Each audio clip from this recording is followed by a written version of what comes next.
Hello, good evening. Online SKL study channel में आप लोग का स्वागत है। आज हम आप लोगों को परासरण एवं परासरण दाब सिखाएंगे एकदम आसान तरीका से। आप लोग एक बार देख लीजिए, सीख लीजिए। उससे पहले आपको अर्ध पारगम झिल्ली बताना है। अर्ध पारगम झिल्ली क्या होती है? अर्ध पारगम झिल्ली वह झिल्ली होती है जिसमें मान लीजिए कि अर्ध पारगम झिल्ली है, तो अर्ध पारगम इसमें और ये विलयन है, ये विलयन है, ये विलयन है। तो विलयन में दो होंगे। ये विलयन है, ये अर्धपारगम झिल्ली है, अर्धपारगम झिल्ली। तो विलयन में दो भाग होते हैं, एक विलेय होता है, एक विलायक। तो अर्धपारगम झिल्ली वह झिल्ली होती है जो विलयन से सिर्फ विलायक के कण को ही, सिर्फ विलायक, याद करिए, अर्धपारगम झिल्ली वह झिल्ली है जिसमें से सिर्फ विलायक के कण, विलयन से सिर्फ विलायक के कण ही अंदर जा सकते हैं, अंदर से बाहर आ सकते हैं। सिर्फ विलायक कण आर पार जा सकते हैं। ऐसी झिल्ली को अर्धपारगम झिल्ली कहते हैं। अर्धपारगम झिल्ली एक ऐसी झिल्ली होती है जिसमें सिर्फ विलायक के कण ही अंदर आ सकते हैं, अंदर से बाहर जा सकते हैं। ऐसी झिल्ली को हम अर्धपारगम झिल्ली कहते हैं। यहाँ देखिए आप लोग, परासरण क्या होता है। परासरण प्रक्रिया वह होती है, परासरण वह होता है जिसमें सिर्फ तनु विलयन से सांद्र विलयन की तरफ, अर्थात विलायक के अणु अर्धपारगम झिल्ली से शुद्ध विलायक से विलयन की ओर, अर्थात विलायक के कण या विलायक के अणु अर्धपारगम झिल्ली से विलयन, विलायक से विलयन की ओर या तनु विलयन से सांद्र विलयन की ओर स्वतः प्रवाह होते हैं, उसे परासरण कहलाता है। अगर ज़्यादा प्रॉब्लम हो रही तो यहाँ समझिए। जैसे कि मान लीजिए विलयन है, ये विलयन है, तो विलयन में विलेय प्लस विलायक दोनों होगा। तो विलायक के कण, मान लीजिए कि ऊपर विलायक है, तो विलायक के कण स्वतः विलयन की ओर अर्धपारगम झिल्ली से होकर आना, भाई इसी से होकर आएगा, ये बीच में है। तो विलयन में विलायक के कण अर्धपारगम झिल्ली से विलेय की तरफ आना, इसे परासरण कहते हैं। या हम इसको ऐसे कह सकते हैं, तनु विलयन का सांद्र विलयन की तरफ प्रस्थान करना, वो भी अर्धपारगम झिल्ली से होते हुए भी उसको हम क्या कहेंगे? परासरण कहेंगे। नीचे सांद्र विलयन है मान लीजिए, ऊपर तनु विलयन है, बीच में अर्धपारगम झिल्ली है। तो तनु विलयन जो अर्धपारगम झिल्ली से होकर सांद्र विलयन में आता है, उसे हम परासरण कहा जाता है। अर्थात विलयन में विलायक के कण जो तनु से सांद्र की तरफ आते हैं, अर्थात विलयन में जो विलायक के कण अर्धपारगम झिल्ली से होकर विलेय में आते हैं, उसे हम परासरण कहते हैं। जैसे चने का फूलना होता है, किशमिश का फूलना होता है ना, किशमिश जो होता है वो नीचे का मतलब सांद्र विलयन होता है, जो जल होता है तनु समझ लीजिए, सांद्र में तनु अंदर आता है, उसे हम परासरण कहते हैं। परासरण का मतलब होता है कि सांद्र जो तनु होता है, तनु सांद्र की तरफ चलना, तनु विलयन सांद्र विलयन की तरफ चलना। और कैसे? उसका मीडिएटर क्या है? अर्धपारगम झिल्ली से तनु विलयन सांद्र विलयन की तरफ स्वतः जब प्रवाहित होती है या चलती है, उसे हम परासरण कहेंगे।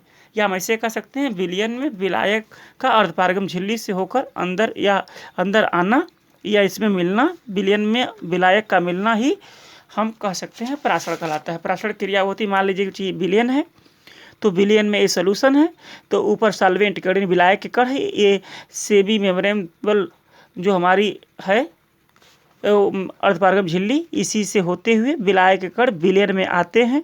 तो इसी प्रक्रिया को, इसी घटना को जो आप देख रहे हैं, इसी को हम परासरण कहते हैं। समझ सकते हैं, विलायक के अणुओं का अर्धपारगम झिल्ली से होकर शुद्ध विलायक से विलयन की ओर, अब इतना भी कसते हैं, इसको भी परासरण कहते हैं। या तनु विलयन से सांद्र विलयन की ओर, यानी हल्के विलयन से गाढ़े विलयन की ओर, अर्थात तनु विलयन से सांद्र विलयन की तरफ चलना ही परासरण कहलाता है। अर्धपारगम झिल्ली समझी गए कि अर्धपारगम झिल्ली वह झिल्ली होती है सिर्फ जिसमें विलायक के अणु ही आर पार हो सकते हैं, आ जा सकते हैं, बाकी विलेय के अणु आर पार नहीं जा सकते। विलेय के जो अणुओं उसमें से बाहर नहीं निकल सकते, न तो अंदर आ सकते हैं। सिर्फ विलायक के अणु अंदर से बाहर जा सकते हैं, बाहर से अंदर आ सकते हैं। ऐसी झिल्ली को हम सेमी परमेबल मेम्ब्रेन्स अर्थात अर्धपारगम झिल्ली कहते हैं। आप लोग विसरण को समझें। विसरण क्या होता है? जैसे कि आप लोग प्रासरण समझे हैं, तो प्रासरण विसरण थोड़ा अंतर है। विसरण माने मिश्रण, समझ लो अपने दिमाग में मिश्रण जो होता है। विलय के कण विलायक में, विलायक के कण विलय में, जो आपस में एक तनु विलयन से सांद्र विलयन में, सांद्र विलयन से तनु विलयन में जो कण एक दूसरे की तरफ चलते हैं, उसी को हम विसरण कहा जाता है।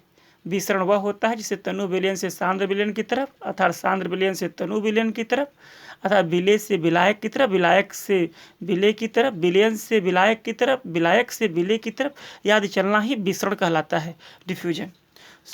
एक बार इसका डिफिनेशन अच्छे से किताब से पढ़ लीजिए। शुद्ध विलायक और विलयन को एक दूसरे से सीधे संपर्क में रखने पर, अरे भाई विलयन पूरा घोला हुआ विलयन और विलायक जब सीधे संपर्क में रखेंगे तो विलायक के अणु शुद्ध विलायक से विलयन की ओर तथा विलय के अणु विलयन से विलायक की ओर गति करते हैं। इसी प्रकार दो भिन्न सांद्रताओं के विलयनों के एक दूसरे के संपर्क में रखने पर विलायक के अणु तनु विलयन से सांद्र विलयन की ओर और विलय के अणु सांद्र विलयन से तनु विलयन की ओर जाते हैं। इसी की विपरीत घटना को हम विसरण कहते हैं। विसरण आप फिर से समझ लीजिए, विसरण वह होता है जिस शुद्ध विलायक विलयन की तरफ या विलयन विलायक की तरफ जो एक दूसरे में जो मिलते हैं उसी को हम विसरण कहा जाता है। देखिए यहाँ पर इसमें क्या विलायक और विलय के कण दोनों क्या है, मिले हुए हैं। एक विलयन में विलायक के कण विद्यमान है, विलायक ऊपर है तो एक विलयन रख दें, मान लीजिए यहाँ विलायक होगा तो आराम से विलायक विलयन आपस में इनके कण ऊपर कण नीचे आकर के मिल जाएंगे, अर्थात मिश्रण पूरा बना लेंगे। इसी को हम डिफ्यूजन कहा जाता है।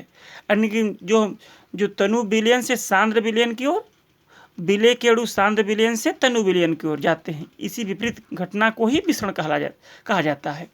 एक और प्रासरण दाब क्या होती है, जैसे कि इसमें मान लीजिए प्रासरण, ये विलायक कण विलय में आएंगे तो इस पीदी पर ज़्यादा इसमें हो जाएगा, इसकी आयतन बढ़ेगी भाई, ऊपर से नीचे आएगा तो इसकी अणुओं की संख्या बढ़ेगी।